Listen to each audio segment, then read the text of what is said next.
न कळत घेतलेलं औषध सुद्धा परिणाम करणारं असतं. त्याचप्रमाणे आपण जो रोज 3 ओंकार घेतोय, ही सुद्धा एक साधनाच आहे. रोजचा ओंकार करायचाच. ठीक आहे. गेल्या वेळेस कुठपर्यंत आलोय?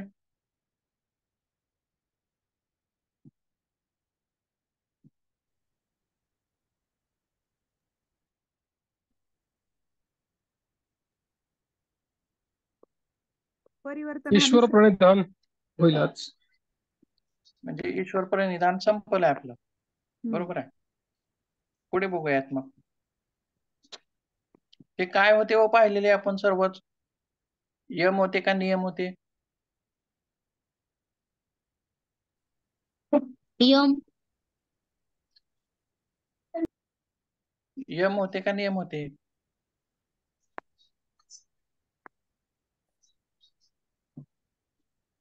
नियम.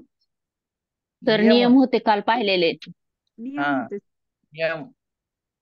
आणि आज आपल्याला बघायचे ते यम.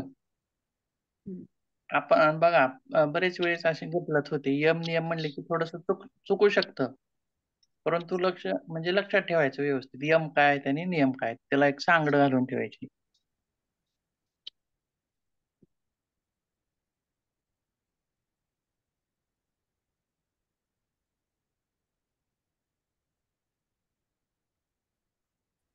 बघूयात यम काय काय.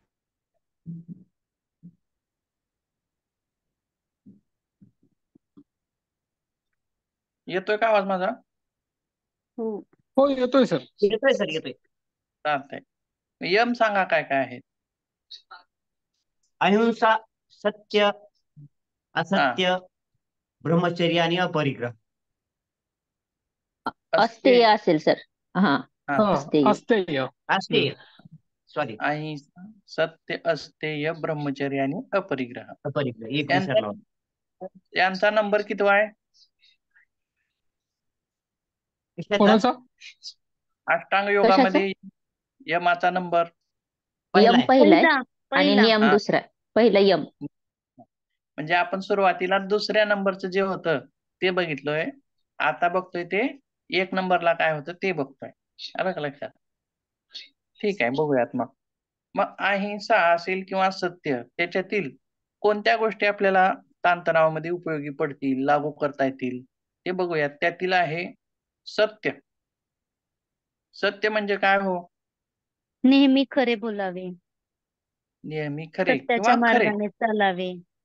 हा, 2 गोष्टी महत्वाच्या आहेत. एक गोष्ट म्हणजे नेहमी खरं बोलावं, बरोबर आहे. आणि दुसरी गोष्ट म्हणजे सत्य मार्गानं, चांगल्या मार्गानं चालावं.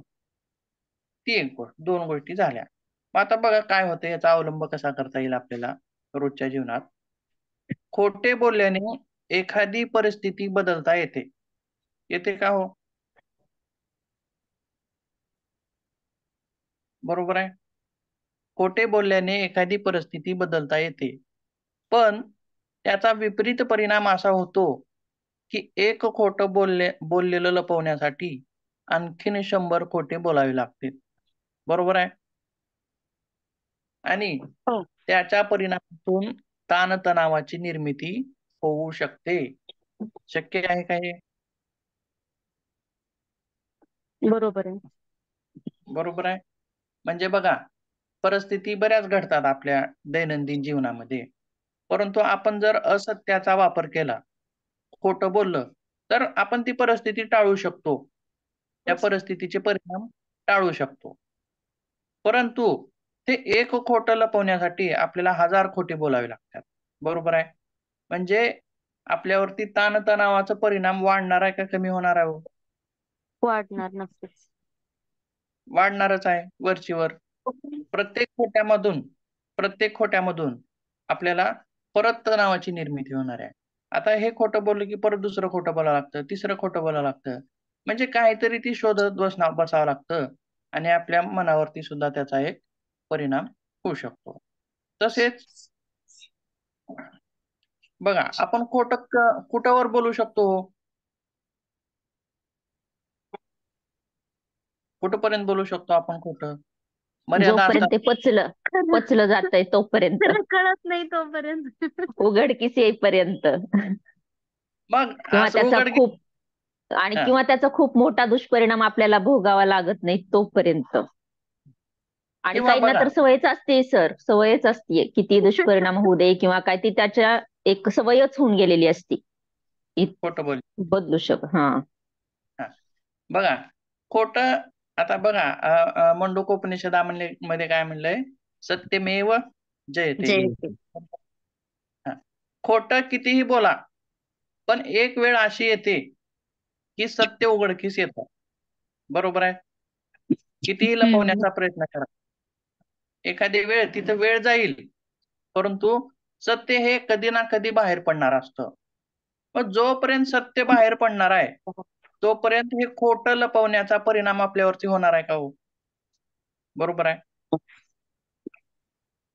आपण ते झाकण्याचा प्रयत्न करतोय, खऱ्याला झाकण्याचा प्रयत्न करतोय, पण खरं झाकतं का कधी, खोटं झाकतं का कधी? ना. बरोबर आहे. म्हणजे एक ना एक दिवस ते उघडकीस येणार आहे.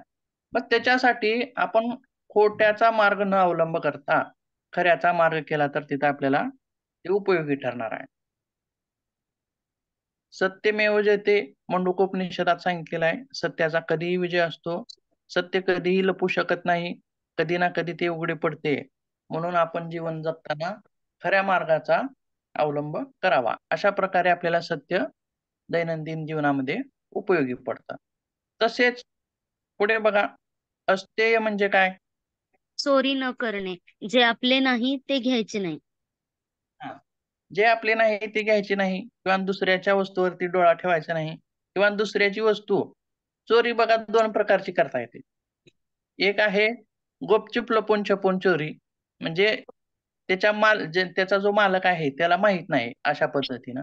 दुसरी आहे त्या व्यक्तीला दामदुडपी करून, म्हणजे दबावाखाली आणून. चोर कशी चोरी करतो? तर घरात आला तर गुपचूप दाम चोरी. दाखवतो, चाकू दाखवतो. बरोबर आहे. अशा पद्धतीनं त्याच्या मालकाला माहित आहे, तरी पण तो चोरी करतोय, म्हणजे एक वेगळ्या प्रकारची चोरी. मग आता चोरीचा अस्तेयाचा वापर आपल्याला कसा करता येईल? दुसऱ्याची कोणतीही वस्तू त्याच्या परवानगीशिवाय घेणं म्हणजे सुद्धा चोरीच आहे. दुसऱ्याच्या मालकी बरोबर. मग हक्काची इथे कोणतीही अर्थ गोष्ट. असाही होतो की दुसऱ्यांच्या संपत्तीवरही आपण हा. हे नाही करायचं, लुबाडून नाही घ्यायचं. डुबाडून पण घ्यायचं नाही, आणि दुसरी गोष्ट म्हणजे डोळा पण ठेवायचा नाही त्याच्यावर. बरोबर आहे. आणि आता बघा आणखी सर हा. सर मला आणखी असं वाटतं की वस्तू चोरी करणं किंवा त्यालाच फक्त चोरी असं केवळ म्हणत नाहीत, तर हा. त्याचं पण पुष्कळ व्यापकत्व आहे. आपल्याला आहे, काही आहे. दैनिक काम ठरलेलं आहे, ड्युटी करायची आहे, सकाळी 9ला हा. ड्युटीला जायचंय आणि मी हा. 9:15ला जातो, ही चोरीच आहे. बरोबर आहे. बरोबर आहे. 5:30ला ड्युटी संपल्यावर मी माझं 5लाच काम बंद करून बसतो गप्पा मारत, ती चोरीच आहे. बरोबर आहे. पण छान. ती इतकी सवयीची झाली आहे की त्याला चोरी म्हणलंच जात नाही. चामचुकार हा शब्द आहे. म्हणजे वेळेची चोरी करतोय आपण तिथं, म्हणजे कामाची चोरी करतोय. बरोबर आहे. जितकं काम करायला पाहिजे त्याच्यापेक्षा कमी काम करतोय, म्हणजे अप्रामाणिकपणा. बघा पुढे बघूयात. आता चोरी म्हणजे काय? चोर ज्यावेळी चोरी करतो, त्याच्या करताना कसं करतो तो? कोणाला माहित नसेल किंवा त्याचे परिणाम तो लक्षात घेत नाही. बरोबर आहे. परंतु ज्यावेळी ती व्यक्ती चोरी करते, त्याच्या मनामध्ये सतत एक प्रकारची भीती असते बघा. कशाची भीती असेल हो? तर मग मी सापडेन का? मला कोणी पाहिलं असेल का चोरी करताना? किंवा मला पोलीस पकडतील का? किंवा मला कोणी इतरांनी पाहिलं नसेल तर? अशा गोष्टी त्या चोराच्या मनामध्ये सतावत असतील का हो? सतत भीती असते त्याला बरोबर आहे. मनामध्ये. भीती, ही एक सतत प्रकार. ताणात असणार तो, सतत ताणामध्ये. माझी चोरी हां, उघडकीस येणार नाही ना. राइट. हे महत्वाचं आहे आपल्याला. ती व्यक्ती सतत कशामध्ये असेल? तणावाखाली असेल वारंवार. मग चोरी करूनच आपल्याला तिथे आहेत चांगल्या गोष्टी करून सुद्धा आपण पोट भरू शकतो. म्हणजे अस्तेय हे सुद्धा आपल्याला ताणतणावातून मुक्त होण्यासाठी उपयोगी पडतं. तसेच बघा पुढे चोरी सर, केल्यानंतर तर अजूनही एक मुद्दा येऊ शकतो याच्यात, हा की ज्याला ही अशी सवय लागली चोरी करण्याची, तर हा त्याच्या हे लक्षात येतं की आपण एकटे नाहीये, आपल्यासारखी ही लिंकच आहे. हा आणि हा त्याचं हे जडत्व होत जातं किंवा तो निष्ठुर होतो याच्यामध्ये. त्याची भावना याच्यातली एकदम संवेदनाच हरपून जाते. आणि मग त्याला जेव्हा मोठा दणका बसतो तेव्हा लक्षात येतं की अरे आपलं चुकलं. पण तोपर्यंत वेळ निघून गेलेली असते. असंही होतं. सांगा बोल. हा सर. डिस्कनेक्ट झालं होतं कॉल आल्यामुळं. अच्छा अच्छा. मी म्हटलं की हा. बऱ्याच वेळा असं होतं की चोरी करण्याची एक लिंक पण लागते. आणि बरोबर आहे. माझ्यापेक्षा अधिक लोकसंख्या आहे की आम्ही सगळे लिंक मध्ये चोरी करतो. हम्म तर त्या चोरीचा स्थायी भाव होऊन जातो आणि चोरी असं वाटतच नाही. आणि हा तो मार्ग स्वभावच प्रशस्त आहे असं सारखं वाटतं. बनून जातो. स्वभाव पण बनून. ज्यावेळी एखादा चोर छोटी चोरी करेल आणि तो यशस्वी होईल, परत दुसरी करेल तो यशस्वी होईल, तिसरी करेल तो यशस्वी होईल. मग असं करत करत तो मोठ्या चोरीचा विचार करेल. बरोबर आहे. जसं जसं त्याचं यश येत जाईल तसं तसं मोठ्या चोरीकडे तो प्रभावित होईल. परंतु एखादी जर खूपच मोठी चोरी असेल तर अशा वेळी मात्र तो सापडू शकतो. बरोबर आहे. बँकेमध्ये डाका टाकणे म्हणा किंवा घर लुटणे म्हणा, अशा वेळी तो सापडू शकतो. म्हणजे सवय कुठून लागली? छोट्या चोरीपासून. छोटी चोरी त्याची यशस्वी झाली आणि अशा चोऱ्या करत करत तो डाका टाकण्यापर्यंत गेला. आणि शेवटी परिणाम काय हो त्याचा? तर मला इथं असं म्हणायचंय की समजा आता जरी समजा त्याला कोणी पाहिलं नाही किंवा त्याचं हा म्हणजे तो यशस्वी होत गेला, हा तसं जरी असलं तरी तो आपला आता इथं तणावाचा विषय चालला असल्यामुळं तर हा त्याच्या मनामध्ये जो ही असती विचार असतो किंवा काही न्यूनगंड असतो, तर त्याच्यामध्ये तणावात तो सतत तणावात असतो, दबावात असतो. त्याला कुठेतरी वाटतं किंवा हे आपण असं केलंय त्याच्याबरोबर. आणि त्याच्यानंतर समजा आता यशस्वी समजा जरी समजा आता असं करून समजा एखादा माणूस यशस्वी झाला, तर नंतर हा कुठंतरी काहीतरी समजा आता देवाच्या ह्याच्यामध्ये तो दान धर्म करणे किंवा एखाद्या ह्याच्या करणे किंवा हा देवधर्म करणे, दान धर्म करणे, अन्नदान करणे, अशा ह्याच्यात हा. तो सक्रिय होतो आणि त्याच्यातून कुठेतरी तो मुक्ती मिळवण्याचा प्रयत्न करतो. परंतु ते म्हणजे तणावातून मुक्त होण्याचा प्रयत्न करतो. परंतु म्हणजे याचा अर्थ असा की जरी समजा त्याच्याकडे कोणी पाहत नसलं तरी त्याचं मन पाहत असतं आणि तो सतत तणावात असतो. म्हणूनच हे पतंजलीने हे हा. असते हे सांगितलेलं एक सत्य सांगितलेलं आहे. बरोबर. छान आहे. म्हणजे थोडक्यात असते तुम्हाला चांगलं लक्षात आलेलं आहे. तसेच बघा आता हे चोरीचा विषय संपला. पण चोरी केलेली वस्तू हे लगेचच आपल्याला वापरता येते का हो? सामान्य आपण इथं बघूयात. सामान्य शेजाऱ्याच्या व्यक्तीने एखादी काहीतरी चोरून नेलं घरातलं. तर त्याला वापरता येते का हो लगेच?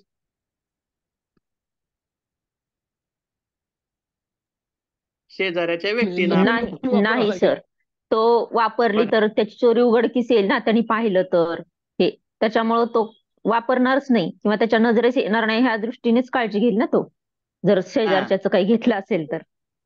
म्हणजे बघा, चोरी केलेली वस्तू झाकून ठेवणे हे सुद्धा एक तणावाचं कारण होऊ शकतं. बरोबर आहे.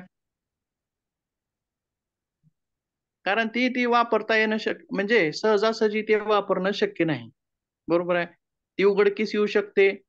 मग जर वापरायचंच असेल त्या व्यक्तीला, तर सगळा विचार लक्ष ठेवून कोण बघणार नाही, काय नाही असं सगळं करून त्याला वापरावे लागेल. म्हणजे ती व्यक्ती परत तणावाखाली असेल. तसेच बघा पुढे काय म्हणलंय, ती म्हणजे चोरी केलेली वस्तू विकणे सुद्धा सोपे असते का हो? नाही. बरोबर आहे. त्याला चोर आता एक बाजारात जावं लागेल विकायला. जावे लागेल, त्याला ओपनली काहीतरी हा ओपनली तो कुठे हेच करू शकणार नाही. मोडतोड करावी लागेल किंवा त्याला स्वतःला वापरता येणार नाही. म्हणजे ह्या सगळ्या गोष्टी कशा आहेत तणावाखाली नेणाऱ्या आहेत. म्हणजे बघा एखाद्याची बाईक जरी चोरली, तरी त्याला चोर बाजारात नेऊन त्याची नंबर प्लेट काढून, हे काढून, ते काढून असं सगळं त्याला उठाठेव सगळा करावा लागेल. किंवा एखाद्या चोरानं सोनं वगैरे चोरलेलं असेल, आता 5 तोळे सोनं चोरलंय आणि ते लगेच दुकानदाराकडे विकायला गेला, तो दुकानदार घेईल का हो लगेच? कारण आता बघा नियम खूप कडक झालेत, पहिल्याच्या सारखं नाही. बरोबर आहे. सर आपण आता जी पण चर्चा मला करतोय काय ना, वाटतं सर, आपण ही जी चर्चा करतोय आता ही खूप मोठ्या गुन्हेगारीच्या ह्याच्या पार्श्वभूमीवरती झाली. आपल्या दैनंदिन जीवनामध्ये सर्वसाधारण गृहस्थ आहेत किंवा जे आपण सर्वसामान्य लोक आहोत, तर त्यांच्या हा. वागण्यातून, बोलण्यातून जे हा. सर्रास चुकीचं चोरी केली जाते त्याच्याबद्दल आपण चर्चा करायला हवी असं मला वाटतंय. म्हणजे हे बरोबर. जास्त योग्य राहील ना, कारण ही गुन्हेगाराची प्रवृत्ती फक्त त्या एक ठराविक वर्गामध्ये असते सर. आणि तो एक म्हणजे आपल्या काय म्हणा समाजाकडून त्यांना ती पावती पण भेटलेली आहे, असे सराईत गुन्हेगार आहेत किंवा हे चोरी करणारे आहेत. पण हो. कळत न कळत लपवाच्या अगदी दैनंदिन जीवनामध्ये सुद्धा खूप बारीक सारीक घटना आहेत सर, की ज्या आपण करायला नाही पाहिजेत आणि त्याचा आपल्या म्हणजे सामाजिक आणि पर्सनल जीवनावरती परिणाम होतो. आणि एक सुजाण नागरिक किंवा आपण आदर्श नागरिक म्हणून तिथं कमी पडतो, किंवा पुढचा आपला पालक म्हणून आपण विद्यार्थ्यांना घडवताना किंवा मुलांना घडवताना सुद्धा आपण तिथं कमी पडतो. तर त्याच्यावर चर्चा झाली तर बरं होईल सर. आता बघा दैनंदिन जीवनामध्ये म्हणल्यास शेवटचा पॉइंट बघा आपला काय आहे. अपरिग्रह. नाही, याच असते मधला शेवटचा. थोडेच कमवा, थोडेच कमवा पण इमानदारीने कमवा, चांगल्या मार्गाने आपल्या कमवा.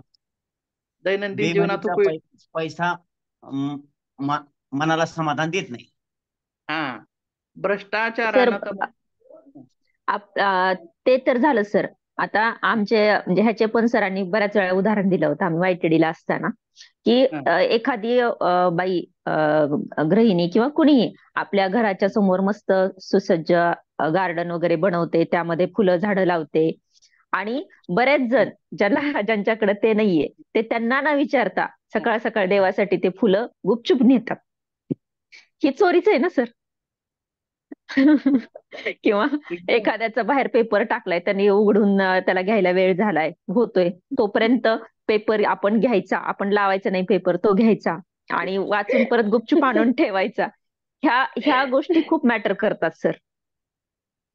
म्हणजे एक रोजच्या जीवनातलं मी सांगते बरं का सर, की म्हणजे ह्या गोष्टी कुठं बोलल्याही जात नाहीत, पण हे अनुकरण मुलं पण करतात.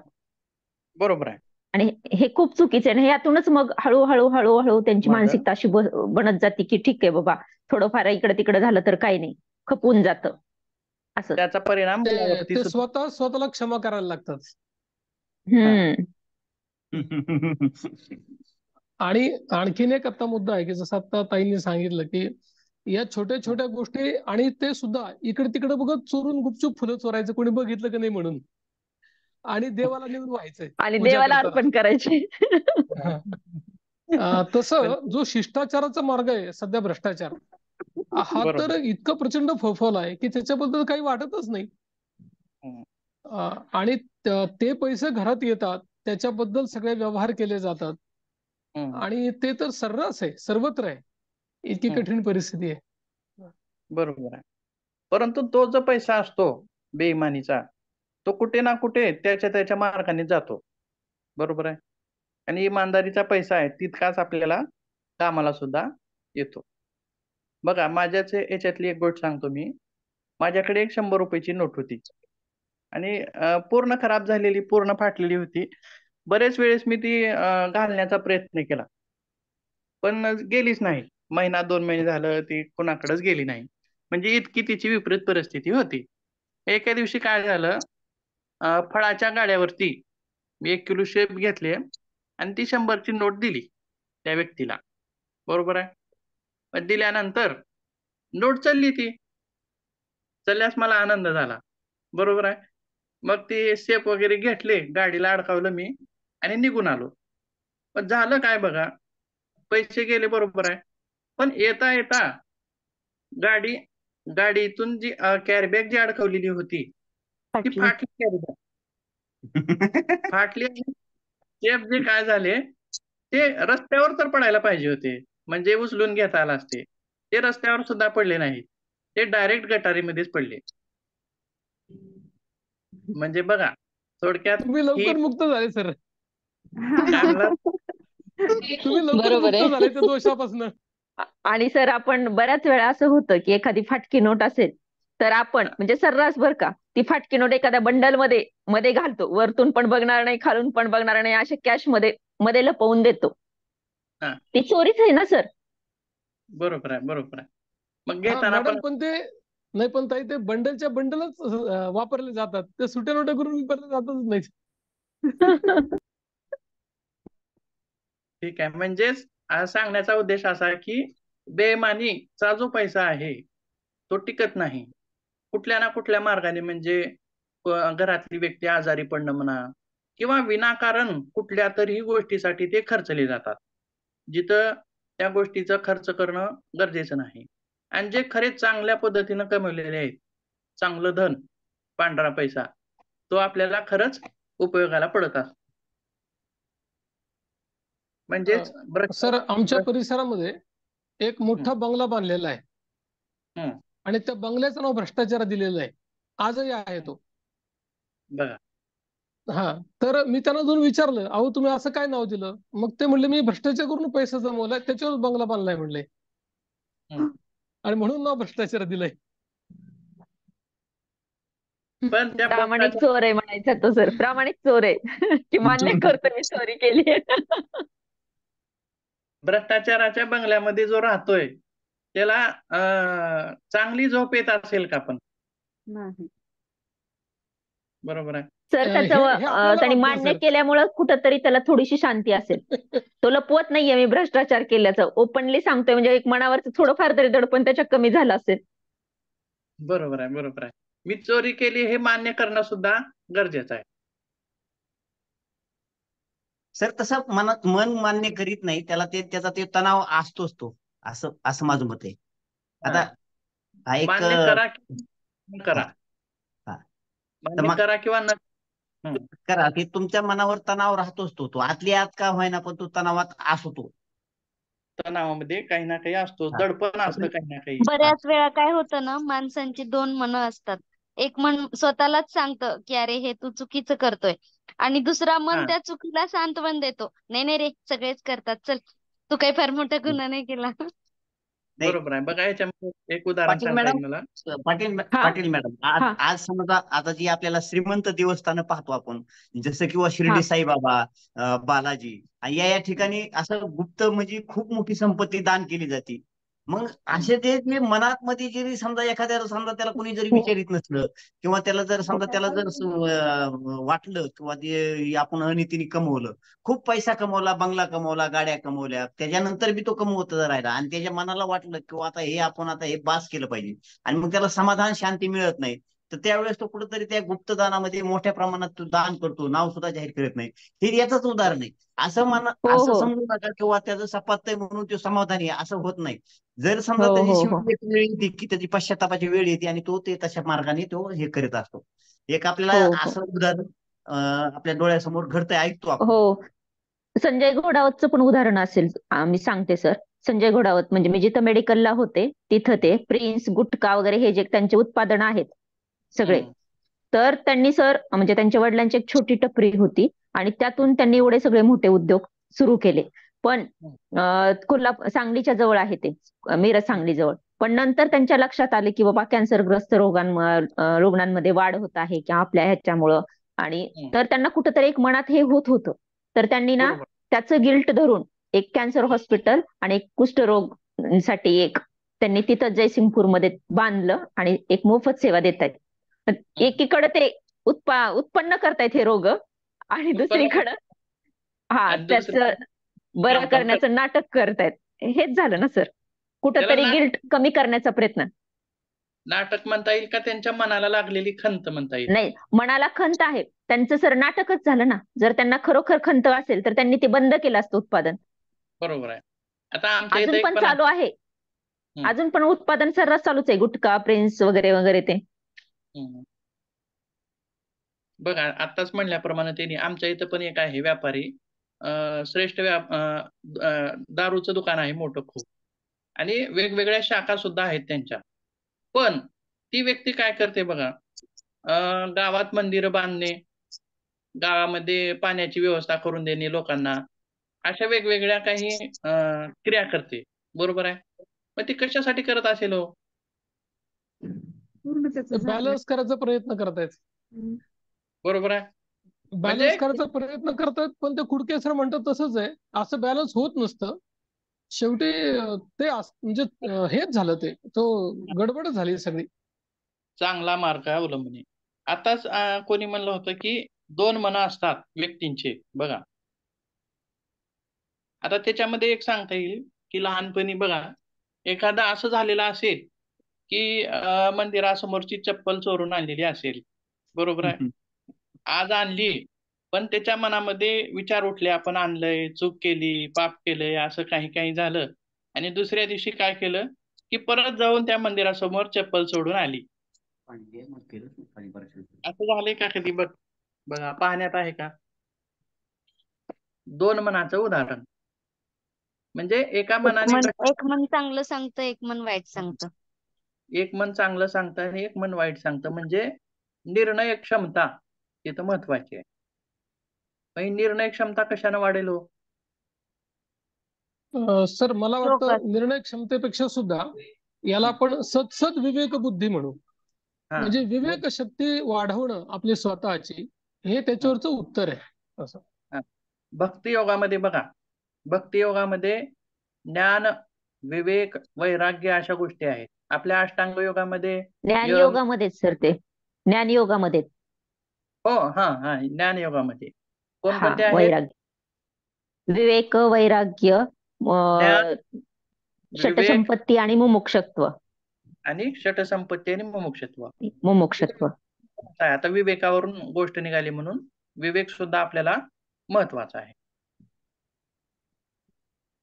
ठीक आहे, पुढे जाऊयात.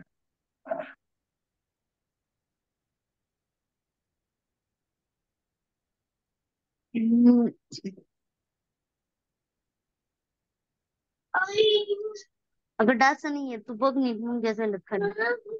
चोरी केलेली ते वस्तू लाव झाकून good night तुझं. किंवा ती विकणे सुद्धा ती सोपे नसते. त्याच्यामुळे समस्या निर्माण होऊ शकतात आणि व्यक्ती तणावाखाली येऊ शकते. तसेच लाटचा जो आहे, थोडेच कमवा पण इमानदारीने कमवा, चांगल्या मार्गाने कमवा, बेमानीचा पैसा मनाला समाधान देत नाही. हे झालं सर्व असते यामध्ये. आता पुढचा जो विषय आहे तो आहे ब्रह्मचर्य म्हणजेच संयम. तर ब्रह्मचर्य म्हणजे काय सांगता येईल का हो?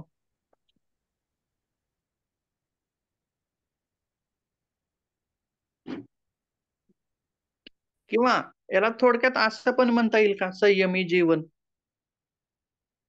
हा, आजच्या काळात तर आपण सर हेच मानू शकतो की संयमी जीवन, आपल्या संयमी सर्वच गरजा अगदी नियंत्रित ठेवून जगणे.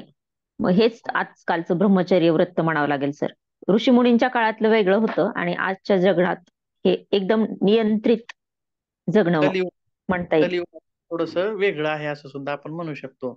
म्हणजे स्त्रियांविषयी, कामभावनेविषयी याच्याबद्दलच संयम असणं किंवा वाईट गोष्टीविषयी संयम असणं सुद्धा ब्रह्मचर्य म्हणता येईल. बरोबर आहे. 2 स्वरूपामध्ये आपण त्याला बघूयात. मग याच्यामध्ये काय काय बघा, ज्या व्यक्ती ताणतणावाखाली येतात त्या व्यक्ती काय करतात हो, ते दूर करण्यासाठी अल्कोहोलचा वापर करतात, धूम्रपान, कॅफीन अशावरती अवलंबून राहतात का? बरोबर आहे. हो. बऱ्याच व्यक्ती राहतात.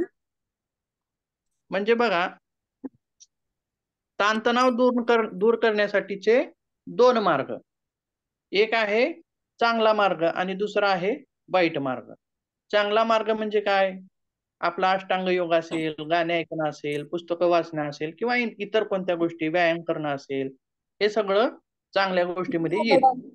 पण मार्ग जो आहे तो वाईट मार्ग कशामध्ये येईल? अल्कोहोल आहे, बरोबर आहे. सर कुणाच तरी ऑडिओ चालू आहे सर. आवाज येत नाही तुमचा क्लिअर. ऑडिओ चालू आहे कुणाच तरी.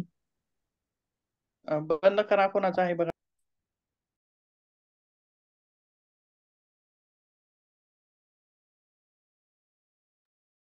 सर तुमचाच बंद केला. तर आवाज येत नाहीये. तुमचाच बंद झाला सर. एक मिनिट. हा, स्ट्रेसचं एक बकेट बघूयात आपण. बकेट कसं आहे ते, त्याचा विपरीत परिणाम कसा होतो आपल्यावर.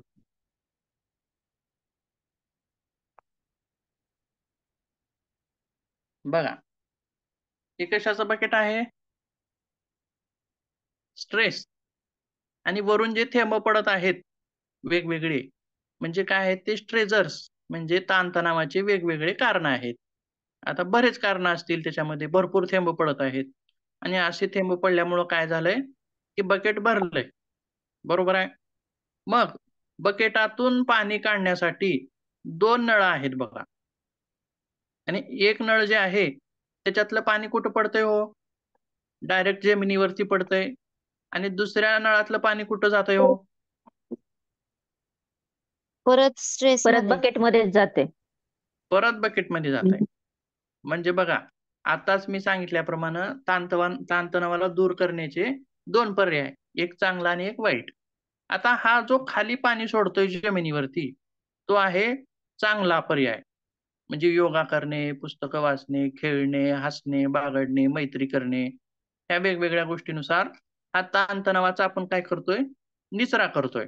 आणि जेणेकरून त्याच्यातून पाणी सगळं वाहून जाईल, स्ट्रेस कमी होईल आणि आपल्याला हे स्ट्रेसचं जे नळ आहे ते आपल्याला चालू करावंच लागेल. जर समजा हे नळ आपण चालूच नाही केलं तर काय होईल हो? स्ट्रेसची पातळी खूप जास्त वाढेल. बकेट भरेल का? हो. भरेल. ओव्हरलोड होईल. हा, भरेल, वरून ओसंडून वाहील. ओव्हरफ्लो. बकेट भरेल. आणि दुसरी गोष्ट काय होईल, एक दिवस अशी येईल की बकेट भरून पाणी खाली सांडेल, म्हणजेच ओव्हरलोड होईल. बरोबर आहे. मग कोणत्या ना कोणत्या स्वरूपामध्ये, कोणत्या ना कोणत्या स्वरूपाचं नळ चालू करणं गरजेचं आहे. प्रेशर कुकरच्या शिट्ट्या, बरोबर आहे, कितीही तणाव आला मनावरती तर कोणत्या तरी मार्गातून मुक्त करणं तो तणाव, ते आपल्याला गरजेचं आहे. जर प्रेशर कुकरने शिट्ट्याच दिल्या नाहीत तर काय होईल हो? शेवटी धडामकन होईल का? हो. कुकर फुटेल. एक तर त्यातलं सगळं करपून जाईल जर ते बाहेर वाफ नाही पडली तर, आणि जर हं, पडायचा प्रयत्न केला तर ते बस्टच होईल. बरोबर आहे. म्हणजे तणावाचा सुद्धा आपल्या मनावरती होणारा परिणाम तसाच आहे. आपण तणावाला दडपून ठेवलो, तसंच दाबून ठेवलो, तर असं दाबून ठेवल्यामुळे एक ना एक दिवस असा येईल की त्याचा परिणाम खूपच जीवघेणा परिणाम आपल्यावरती होईल. म्हणजे ती व्यक्ती स्वतःला संपवून टाकण्याचा प्रयत्न करेल. आलं लक्षात? म्हणजे नळ चालू करणं हे पण गरजेचंच आहे. मग दुसरं जे नळ आहे, आता त्याचं पाणी परत बकेटमध्ये पडतंय. म्हणजे हे कोणतं नळ आहे हो? हा मार्ग कोणता आहे? ते अल्कोहोल, म्हणजे व्यसन ताणमुक्त करण्यासाठी बाकीचं काही करणं, म्हणजे वाईट परिणामच व्यसन व्यसनाधीन. करणं. हा. बरोबर आहे. तणाव कमी करण्यासाठी अल्कोहोल घेणे. मग घेतल्यानंतर किती दिवस तणाव कमी होईल हो त्याच्या डोक्यातला? पुरता. ते अल्कोहोलची नशा उतरेपर्यंत. उतरेपर्यंत, म्हणजे 1 दिवसापुरता कमी होईल. बरोबर आहे. परत मग तो आणि स्ट्रेसमध्ये येईल, आणखीन दुसऱ्या दिवशी घेईल, आणखीन स्ट्रेसमध्ये येईल, आणखीन तिसऱ्या दिवशी घेईल, आणखीन येईल. म्हणजे हे काय व्हायलंय? रिपिटेशन व्हायलंय. बरोबर आहे. तणाव त्यानं मोकळा करण्याचा प्रयत्न करतोय, पण काय व्हायलंय? परत पाणी त्या बकेटमध्ये पडलाय, परत बाहेर चक्रामध्ये अडकतो तो एका. हां, एका सायकलमध्ये तो बांधून घेतला जातोय. म्हणजे हा जो मार्ग आहे हा चुकीचा आहे. याचा अवलंब करणं चुकीचं आहे. आणि बघा, त्याचा अनेक दुष्परिणाम असा होतो की त्या व्यसनाधीनतेचे पण परिणाम आपल्यावरती व्हायला लागतात. बरोबर आहे. तणावाचे तर परिणाम अगोदरच आहेत. प्लस डबल काय होईल? व्यसनामुळे व्यसनाधीनतेचे शारीरिक परिणाम पण वाढायला लागतील. शारीरिक परिणाम पण वाढतील. आणि आपल्या जीवनामध्ये बघा, आपलं स्वतःचं जीवन जगताना फक्त एकट्यापुरता विचार करू नये. बरोबर आहे.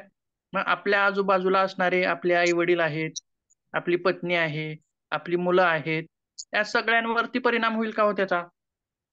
होतो ना सर. बरोबर आहे. म्हणजेच हो. बघा, ट्रिपल दुष्परिणाम झाले याचे.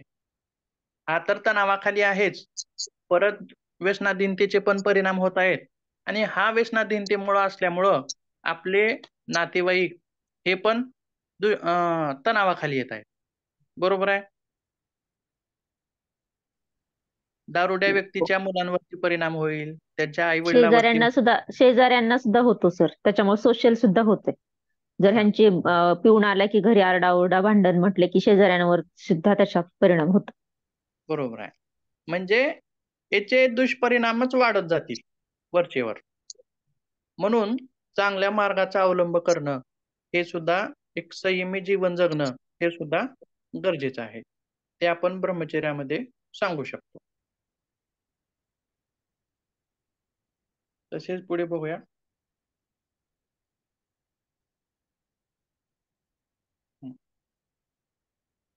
ताणतणावाखाली व्यक्ती वाईट गोष्टीकडे वळतात, जसे की अल्कोहोल, धूम्रपान, कॅफीन आणि दुष्परिणाम करणारे घटक आहेत. तसेच पुढे अशा सवयीमुळे समस्या कधीच सुटणार नाहीत, तर उलट समस्या नवीन निर्माण होतील आणि हे तात्पुरते आराम देऊ शकते, परंतु त्याचा परिणाम अल्पकाळ टिकेल आणि ताणतणाव दुप्पट वाढेल.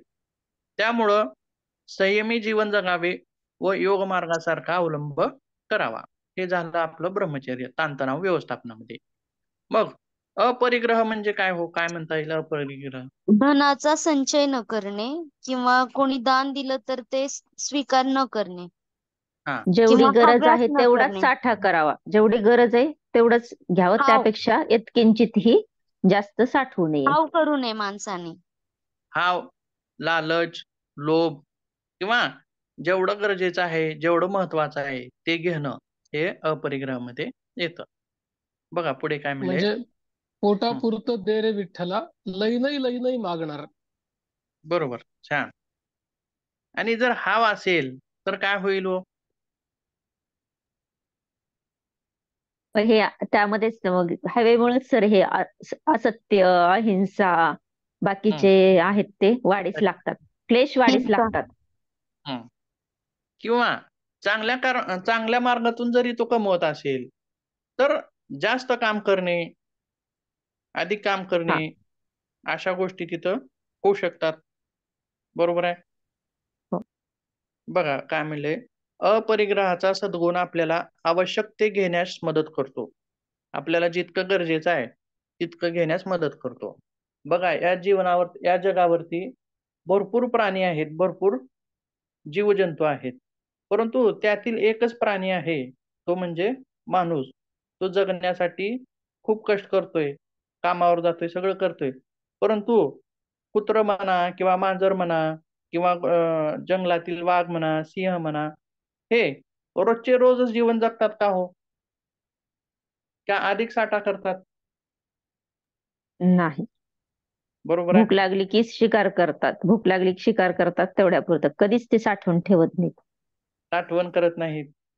म्हणजे अपरिग्रहाचा गुण त्यांच्याकडे आहे आणि जितकं पाहिजे तितकं घेणे हे सुद्धा तिथं महत्वाचं आहे. बघा, अनावश्यक गोष्टींचा संचय म्हणजेच लोभ किंवा लालच, त्याच्यातून सुद्धा तणाव निर्माण होऊ शकतो.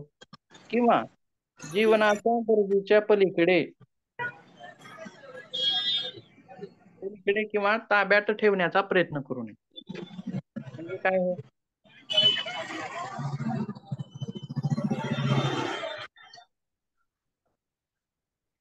गरजेच्या पलीकडे ताब्यात ठेवण्याचा प्रयत्न करू नये.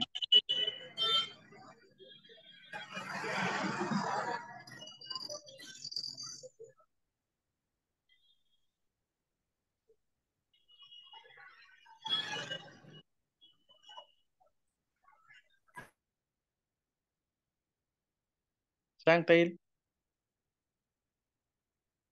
काय सर?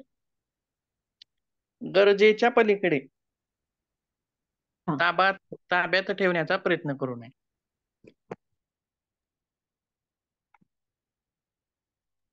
सर आजकाल हे प्लॉटिंगचं पण आपण जिवंत उदाहरण घेता येईल. आपल्याला राहण्यापुरते 1 गुंठा जागा बास आहे, आपण राहतो, आपल्या स्वतःच्या घरात राहतो, तरी प्लॉटिंग मध्ये गुंतवत जातो आणि आपण जागेचा तुतवडा करतो. ज्याला खरंच गरज आहे त्यांना खूप मोठ्या किमतीनं ते घ्यावं लागतं. बरोबर आहे बघा. पण किंवा मला काय वाटतं सर, आहे त्याच्यात समाधान मानायचं तर मग माणसाची प्रगती कशी होईल? किंवा मग त्याला काही करायचा प्रयत्न करायचा एनर्जीच राहणार नाही ना. करावं, माणसानं करावं, पण अति कोणतीच गोष्ट नको आहे. आपण बरोबर. पुढच्या 2 पिढ्यांचा विचार करून हे सगळ्या गोष्टी करतो. आपल्याला हा. आता राहतं जर घर असेल, त्यात आपल्या मुलाबाळांचं पण भागत असेल, तरी पण आपण प्लॉटिंग नाही बाबा मुलासाठी इकडे 2 गुंठा घेऊया, तिकडे 4 गुंठा घेऊया. अशा ज्याला खरंच घर नाहीये राहिला, त्याला जर त्याच भागात घ्यायचंय, तर आपण त्याची किंमत डबल केलेली असती. ज्यांना गरज नाहीये त्यांनी घेऊन इन्व्हेस्टमेंट म्हणून. म्हणजे जे गरजू आहेत त्याच्यापासून वंचित राहतात आणि ज्यांना गरज नाहीये त्यांच्याकडे ते पडून राहतात. बरोबर आहे. नाही, मला असं वाटतं याच्यामध्ये आणखीन एक की अपरिग्रह हा वृत्तीचा मुद्दा आहे आणि कशाचा? आपला स्वभाव तसा राहणं हे आहेच आहे. परंतु आपल्या संस्कृतीमध्ये नवकोट नारायण याची पण संकल्पना आहे की प्रशस्त मार्गाने उत्तम धनसंपदा करणं हे आपलं अनिवार्य कर्तव्य होतं आपल्या संस्कृतीमध्ये. त्यामुळे ज्यांनी प्रशस्त मार्गाने धन कमवलं, भरपूर कमवलं आणि समाजाला दिलं सुद्धा, हे पण भाव ठेवला पाहिजे. त्यामुळे अपरिग्रह हा वृत्तीचा मुद्दा आहे, याच्यापर्यंत त्याला नक्की घेतलं पाहिजे. आपले 4 जे हे आहेत बघा, अर्थ, धर्म, काम आणि मोक्ष. धर्म, अर्थ, काम, मोक्ष. आपल्याला पुरुषार्थ 4. मोक्ष तर मिळवायचाच आहे, बरोबर आहे. पण अर्थाकडे पण लक्ष दिलं पाहिजे. जर अर्थाकडे लक्षच द्यायचं नसतं तर या 4 पुरुषार्थामध्ये अर्थ आला असता का हो? नाही सर, आपल्या क्षमतेप्रमाणे जे समजा आता ते प्रत्येकाची वेगवेगळी क्षमता असते. एखाद्याने समजा त्याच्या क्षमतेनुसार समजा जास्त कमवलं, तर ते समाधान होऊ शकतं. अपरिग्रहाचा समजा त्या नियमाला अपवाद आहे, समजा जे आपण म्हटलो तसे याला सुद्धा अपवाद आहेत. समजा जरी समजा ते अपरिग्रह म्हणजे तुम्ही समजा तुम्हाला उद्याच्या पुरतं न साठवता, वर्षभराचं न साठवता आजच्या पुरतं जर ठेवलं, तर उद्या सर समजा काही परिस्थिती आली आणि जर ते साठवून नाही ठेवलं तर तुमची परेशानी होऊ शकते समजा. म्हणजे बघा, आणखीन एक गोष्ट सांगता येईल इथं. अति जर असेल, भरपूर जर असेल, तुमच्या काय गरजे त्याची किंमत राहत नाही. किंमत तर राहतच नाही, पण आपला त्याच्यावरती ताबा राहत नाही. तर ते आपल्यावरती ताबा ठेवण्याचा प्रयत्न करतं. साधन संपत्ती, धन, गाडी, बंगला, पैसा हे जर अति भरपूर असेल तर आपण त्याला ताब्यात ठेवण्याचा प्रयत्न नाही, तर ते आपल्याला ताब्यात ठेवण्याचा प्रयत्न करतो. बरोबर आहे. कारण त्या गोष्टींची आपल्याला काळजी घ्यावी लागते. त्या गोष्टी सांभाळाव्या लागतात, त्या गोष्टींची काळजी घ्यावी लागते. बरोबर आहे का हे? खरे. म्हणजे धनसंपत्तीच्या आहाराखाली आपण जातो, त्याच्या नियंत्रणाखाली आपण जातो. आपल्या नियंत्रणाखाली त्या गोष्टी राहत नाही. बघा शेवटचं आपल्याकडे फार चांगले उदाहरण आहे सर याच्यासाठी. रतन टाटांचं उदाहरण खूप मोठं आहे की त्यांनी एवढा मोठा व्यवसाय उभा केला, पण ते पैशांच्या आहारी नाही गेले. राजा जनकांना ब्रह्मर्षी म्हणलं गेलं सर आपल्याकडे. म्हणजे इतकं मोठं सुखसंपत्ती असून सुद्धा ते ऋषीसारखं जीवन जगले. आता पण अशी मंडळी पाहायला मिळतात आपल्याला की जे अशा पद्धतीने जीवन जगतात, आर्थिक संपत्ती मोठी असूनही. बरोबर आहे. संत तुकाराम सुद्धा होऊ शकतात ना एक चांगलं उदाहरण. संत तुकाराम सुद्धा होऊ शकतात. आता ह्या ज्या गोष्टी आहेत बघा, ब्रह्मचर्य असेल किंवा आस्ते असेल किंवा अपरिग्रह असेल, याच्यामध्ये आपण मध्यम मार्गाने चालायचं आहे. लक्षात. अति जर झालं तर आपण काय हो, साधू संत. ती लक्षणं कुणाची आहेत? साधू संतांची लक्षणं आहेत. आता अहिंसा आहे, आपण अहिंसा बाळगावी. पण जर आपल्यावरती जर अहिंसेचा दुष्परिणाम होत असेल तर आपण त्याचा प्रतिकार करणं गरजेचं आहे का हो? म्हणजे हिंसेचा करावंच लागेल ना सर, त्याचे दुष्परिणाम आपल्याला व्हायला लागले तर. अहिंसा परमो धर्म काय केलेले आपण, बरोबर आहे. पण धर्म हिंसा तथैवच हे ऐकले का पुढं? हो, प्रभू रामचंद्र कोदंडधारी उगीच नव्हते ना, त्यांच्याकडे कोदंड धारण केलेलंच होतं आपण. म्हणजे अति जितकं आपण यम पाळू किंवा अति नियम पाळू हे पूर्ण कशापर्यंत जाण्याचं लक्षण आहे, ते पूर्णतः ब्रह्म साधू साधू किंवा संत अशामध्ये जाऊ आपण. बरोबर आहे. योग आणि योगी. सर अतिनियम नियम आग्रह हा हा. सुद्धा एक बाधक तत्वच सांगितले ना सर योग साधनातलं. अतिनियम आग्रह असणं हठयोगानुसार बरोबर आहे. ते सुद्धा अतिनियम योग नियम मार्गातील. आग्रह. हा म्हणजे अति सर्वत्र वर्जे असं म्हणलंच आहे. हा, मध्यम मार्गाने चालावं. म्हणजे आताच त्यांनी परिग्रह जर केलं तर प्रगती कशी होणार म्हणले. बरोबर आहे. खरंय सर. हा.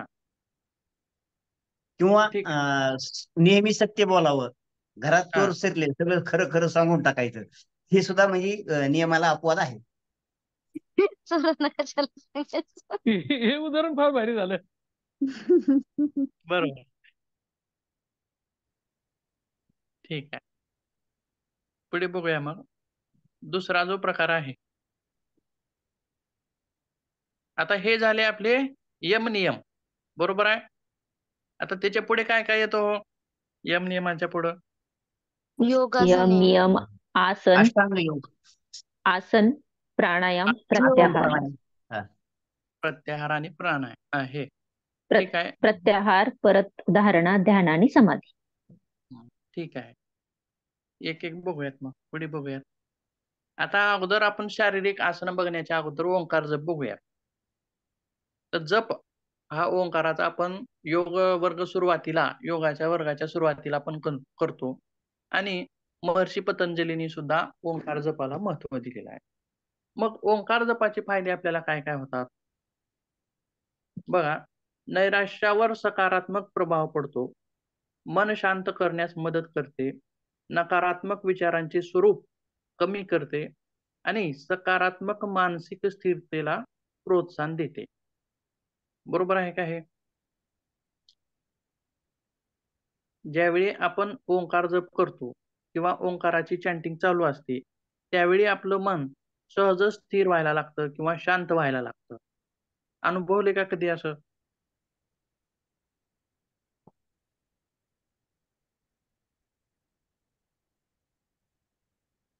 हो सर, अनुभवले आम्ही. बरोबर आहे. म्हणजेच ताणतणावाखालील व्यक्तीनं ओंकार जप करणं गरजेचं आहे का? हो. करावं. म्हणजेच मानसिक संतुलन साधण्यासाठी ओंकार जप महत्वाचा आहे. तसेच ओम ध्वनीची जी कंपन वारंवारता आहे, आता बघा मेंदूमध्ये 4 वेगवेगळ्या प्रकारच्या वारंवारता असतात. अल्फा, बीटा, थीटा अशा. आणि ज्यावेळी आपण ओंकाराचा जप करतो, अशा वेळी बघा काय म्हणले कंपन वारंवारता जी आहे, ही शांती आणि संतुलन वाढवणारी असते. म्हणजेच कोणती असेल? मचा जो उच्चार आहे ना, ओमचा. शांती ओम आणि आणि म. संतुलन म्हणजे हॅपी हार्मोन्स वाढवतात आपले आणि एक मिनिट. पॅरासिम्पथॅटिक. ब्रेन वेव्हज बघूयात आपण एक थोडक्यामध्ये. म्हणजे लक्षात येईल. आता आपण ध्यानधारणेमध्ये पण येणार आहेत ते किंवा योग निद्रेमध्ये पण येणार आहेत आणि ओंकार जपामध्ये पण येणार आहे. आता बघा ह्या ब्रेन वेव्हज आहेत. पहिली आहे बीटा, दुसरी आहे अल्फा, थीटा, डेल्टा, थीटा आणि गॅमा. बघा बीटा ज्या ब्रेन वेव्ह आहेत त्या कशा आहेत हो?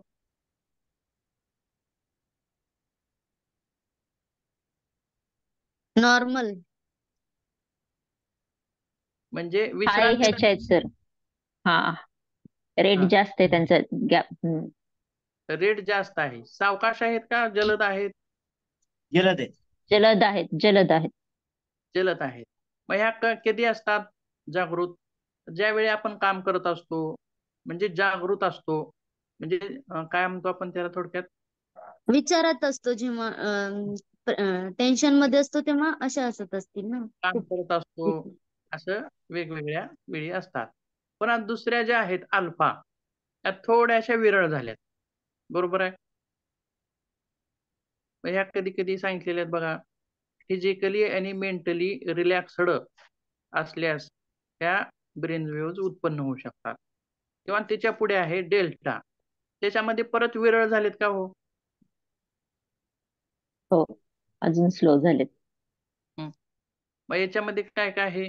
डीप ड्रीमलेस स्लीप आणि लॉस ऑफ ॲबिलिटी अवेअरनेस. म्हणजे ज्यावेळी आपण गाढ झोपेमध्ये असतो अशा वेळी when your delta body need to अशा sleep. वेळी अशा वेळी ह्या उत्पन्न होतात. परत थीटा ज्या आहेत त्या परत विरळ झाल्यात का? हो, बरोबर आहे, अजून विरळ झालेत. खूपच विरळ झाल्यात. मग Let's sleep. ह्या वेगवेगळ्या ज्या ब्रेन वेव्हज आहेत यांचे वेगवेगळे फायदे सुद्धा, वेगवेगळे परिणाम सुद्धा आपल्या शरीरावरती होणारे असतात. तसेच आता थीटामध्ये काय म्हणले बघा, रिड्युस्ड कॉन्शियसनेस आणि दुसरं जे दिलं बघा डीप मेडिटेशन. आपल्याला हे महत्वाचं आहे, डीप मेडिटेशन. बरोबर आहे. डीप मेडिटेशन मध्ये सुद्धा थीटा वेव्हज उत्पन्न होतात किंवा dreams, light sleep, REM sleep असे वेगवेगळे कारण. आता त्याच्यातलं आपण तुम्ही महत्वाचं लक्षात ठेवा डीप मेडिटेशन. तसेच आता पुढच्या वेव्ह त्याच्यापेक्षा परत विरळ होत गेलेले आहेत. बरोबर आहे. म्हणजे जितक्या विरळ होतील तितक्या आपल्याला त्या काय आहेत, विश्रांतीदायक आहेत, मनाला शांती देणाऱ्या आहेत, मनाला स्थिर करणाऱ्या किंवा शरीराला शांती देणाऱ्या, मनाला शांती देणाऱ्या अशा स्वरूपाच्या आहेत. ज्यावेळी आपण ओंकार जप करतो त्यावेळी कोणत्या ब्रेन वेव्हज उत्पन्न होतात?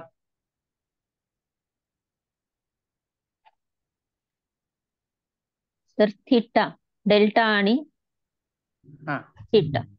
नाही, आपण बघा एक मिनिट बघा, लक्षात घेऊयात. ध्यानामध्ये बघा किंवा ओंकारामध्ये आपण सजग असतो, बरोबर आहे. पण ध्यानामध्ये सजगता थोडी कमी झालेली असते. किंवा योग निद्रा असेल किंवा शवासन असेल, कोणत्या ह्याच्यामध्ये काय काय होतं बघूयात. ओम जप, ओम मंत्राचा आणखी एक ओम जप विश्रांतीला प्रोत्साहन देतो, तणाव कमी करतो, झोपेची गुणवत्ता सुधारतो आणि आत्मजागरूकता वाढवतो. आता बघा, ताणतणावाखाली असलेली व्यक्ती तिला झोप व्यवस्थित लागत नसते. सर हे म्हणजे अगोदर डबल सांगा, मी लिहून घेत होतो. ओम जप विश्रांतीला ओम जप विश्रांतीला प्रोत्साहन देतो, तणाव कमी करतो आणि झोपेची गुणवत्ता सुधारतो, तसेच आत्मजागरूकता वाढवतो. आलं? हो सर.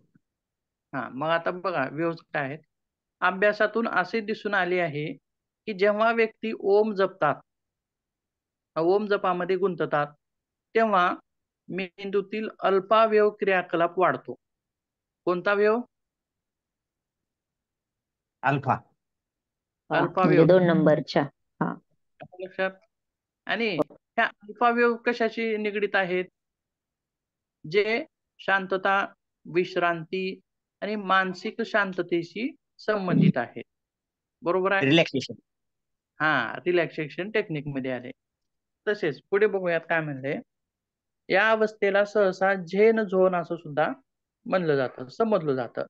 आणि जेथे या झोन मध्ये मन शांत, संयोजित असते आणि तरीही सतर्क आणि जागरूक असते. मन पूर्णता हे झाले का हो इथं? जसं की झोपल्यास मन जागरूक असतं का? झोपेत मन जागरूक असतं का? हो, असतं ना जागरूक. मन जागरूक नसतं, मन पण झोपलेलं असतं. झोपेचे पण 2 प्रकार. एक स्वप्न असणारं झोप आणि दुसरी झोप म्हणजे स्वप्न नसणारी झोप. दोन्हीपेक्षा महत्वाची झोप कोणती? स्वप्न नसणारी. स्वप्न नसणारी झोप चांगली. म्हणजे ती काय आहे बघा, डेल्टा पूर्ण खालच्या ज्या वेव्हज आहेत त्या वेव्हज मध्ये जाते आणि तिचे फायदे खूपच वेगळे आहेत, ते पण बघणार आहोत आपण. आणि स्वप्न असणारी ही झोप ही वरच्या वेव्हज मध्ये आहे बरं का. आपण परत त्याचा अभ्यास करूया. म्हणजे त्याच्यामध्ये शरीर झोपलेलं आहे पण मन झोपलेलं आहे का? नाही. म्हणजे मनामध्ये एक जागरूकता आहे, सजगता आहे, मन झोपलेलं नाही. मग बघा, अशी झोप असेल तर व्यक्तीला पूर्ण विश्रांती मिळेल का? नाही मिळत. बरोबर आहे. शरीर झोपलेलं आहे पण मन झोपलेलं नाही. आणि दुसरी झोप कशी आहे, शरीर पण झोपलेलं आहे आणि मन पण झोपलेलं आहे. ही झोप महत्वाची आहे. आणि ही झोप कोणत्या ब्रेन वेव्ज उत्पन्न करते आणि तिचे फायदे काय आहेत ते सुद्धा तिथे महत्वाचं आहे. आता ओंकारामध्ये काय होतं, मन जागरूक पण असतं. बरोबर आहे. जागरूक असतं का? हो सर. आणि ध्यानामध्ये बघा कसं असतं, आणि परत डीप ध्यान. मग त्यामध्ये सबकॉन्शियस लेव्हलला असतं सर. हा, ओंकार, धारणा, ध्यान आणि समाधी. समाधीमध्ये आपण पण नसतो आणि ध्यान ध्याता ध्येय तिन्ही गोष्टी तिथे विरालेल्या असतात. बरोबर आहे. म्हणजे ते कोणत्या वेव्हज मध्ये जाईल हो? गामामध्ये जाईल का सर? सर्वात लास्टची वेव्ह सर ती. हा, आता इथे लक्षात ठेवणे सर. बघा कसं आहे, आता आपण ध्यानामध्ये काय करतो, आपण ध्यान करणारी एक व्यक्ती आणि ज्याचं ध्यान करतोय ती एक, दोन हा. गोष्टी उरतात. दोन गोष्टी उरतात, आपण एक आणि आपण ज्याचं ध्यान करतोय ती एक. पण समाधीमध्ये असं होतं की ध्यान करता करता ध्येय आणि ध्याता हे दोन्ही एक होऊन जातात. आपल्या शरीराचं भान तिथं राहत नाही. आपण पण ज्याच्यामध्ये ध्यान करतोय त्याच्यामध्येच विलीन होतो. म्हणजे बघा तुकाराम महाराजांनी काय म्हणलेलं आहे, देव पाहावयास गेलो आणि देव होऊन गेलो. देव होऊन. तशा प्रकारे म्हणजे देव समाधी. होणे. तशा प्रकारचे म्हणजे आम्ही तर देव झालो.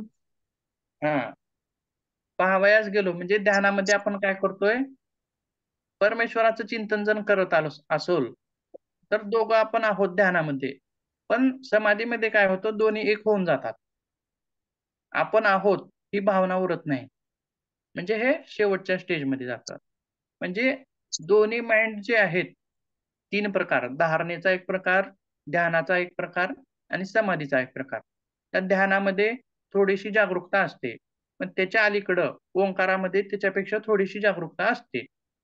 असं आहे. म्हणजे यांच्या वेगवेगळ्या वेव्हज आणि त्यांचे वेगवेगळे फायदे असतात. म्हणजे थोडक्यात असं सांगायचं आहे की ताणतणावाखालील व्यक्तीला ओंकार जप सुद्धा शांतता देणारा आहे. आता पुढचा जो पॉइंट आहे तो उद्याच्या तासामध्ये बघूयात.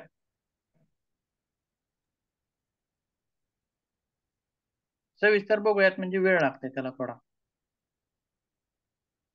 हो sir, thank you sir. Thank you sir.